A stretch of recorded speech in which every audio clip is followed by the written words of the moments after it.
তো বন্ধুরা, আজকে আমি একটা প্রবলেম নিয়ে এসেছি টাইম অ্যান্ড ডিস্টেন্সের উপর। তো প্রবলেমটা দেখা যাক।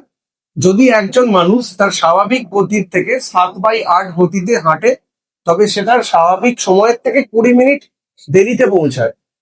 তাহলে গতিবেগটা কমিয়েছে, মানে 8 ভাগের 7 ভাগে যাচ্ছে। স্বাভাবিকভাবে তার 20 মিনিট লেট হচ্ছে। স্বাভাবিক গতিতে গেলে তার কত মিনিট সময় লাগে? তো আমরা এটাকে একটা টেকনিকে সলভ করব। তো স্বাভাবিক গতি, এই যে লিখছি স্বাভাবিক গতি, আর পাশে লিখছি এখন যাচ্ছে। তো V1 এটা V2 ধরছে। তাহলে গতিবেগ ছিল 8, 7 ভাগের 8 ভাগে গেছে এখন। তাহলে 8 যদি গতি হয়, এখন গেছে 7। এবার একটা কথা শোনো, গতিবেগের সঙ্গে সময়। আমার গতি যদি বেশি হয়, একটা ডিস্টেন্স যেতে সময় কম লাগবে। আবার গতি যদি কম হয়, একটা ডিস্টেন্স যেতে সময় বেশি লাগবে।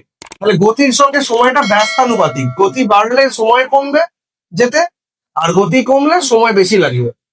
তো এই টাইম রেশিও হয়ে যাবে উল্টোটা। তাহলে এটা 8 থেকে এটা 8, এটা 7 ছিল, এটা 7 হয়ে যাবে, এটা 8 হয়ে যাবে। এবারে বলেছে, তাহলে এটা হচ্ছে গতিবেগের রেশিও, এটা হচ্ছে সময়ের রেশিও। এবারে বলেছে তার স্বাভাবিক সময় থেকে 20 মিনিট দেরিতে পৌঁছায়। এই 7 আর 8, এই যে ডিফারেন্সটা 1 ইউনিট। এই 1 ইউনিটটাই তো লেটের টাইমটা। 8 বেগ নিয়ে গেলে 7 ঘন্টা ধরছি হচ্ছে, আবার 7 বেগ নিয়ে গেলে 8 মিনিট হচ্ছে। তাহলে 7 একবার বলতে হচ্ছে 7 মিনিট ধরে নিচ্ছি, একবার হচ্ছে 8 মিনিট। তাহলে 7 আর 8 মিনিটের মধ্যে যে গ্যাপ 1 ইউনিট, এইটাই তো হচ্ছে 20 মিনিট অ্যাকচুয়ালি। এই যে সময় আগের সময়, এটা হচ্ছে পরের সময়। তাহলে এদের গ্যাপটা কত হচ্ছে? 1 ইউনিট। এই 1 ইউনিটটাই হয়ে যাচ্ছে 20 মিনিট। এবার আমাকে কি বের করতে বলেছে? স্বাভাবিক গতিতে গেলে, এটা হচ্ছে স্বাভাবিক গতি, তার সময় কত লাগবে। তাহলে স্বাভাবিক যে গতি সেটা হচ্ছে 8, তাহলে সময় সেক্ষেত্রে কত? 7। তাহলে 1 ইউনিট সমান 20 মিনিট। আমাকে স্বাভাবিক গতিতে গেলে যে সময়টা লাগবে, তাহলে স্বাভাবিক গতির নিচে সময় কত লেগেছে? 7। তাহলে আমাকে বের করতে হবে 7 ইউনিট। 7 ইউনিট মানে 20 × 7, 140 মিনিট। আর যদি বলে এখন কত টাইমে পৌঁছায়, তাহলে তখন বের করতে হবে এই 8 ইউনিট।